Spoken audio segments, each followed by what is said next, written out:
আজকে বানাচ্ছি মেটে চচ্চড়ি। তো এখানে পেঁয়াজ কেটে নিলাম আর এখানে মশলা বাটার জন্য রসুন, কাঁচা লঙ্কা, তারপরে টমেটো দিয়ে ভালোভাবে মশলাটা বেটে নিব। আর কড়াইয়ের মধ্যে তেল গরম করে পেঁয়াজ কুচি আর মশলা বাটাটা দিয়ে দেব।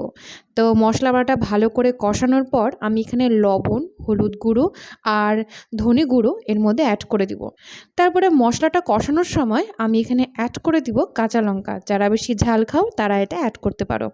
তো এখানে মশলাটা ভালো করে কষানোর পর আমি এখানে মেটেটা দিয়ে দিলাম।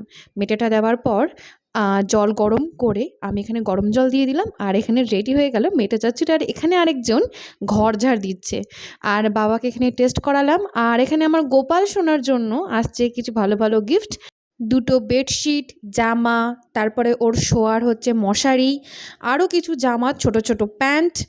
তো ভিডিওটি যদি ভালো লেগে থাকে তাহলে সাবস্ক্রাইব করো।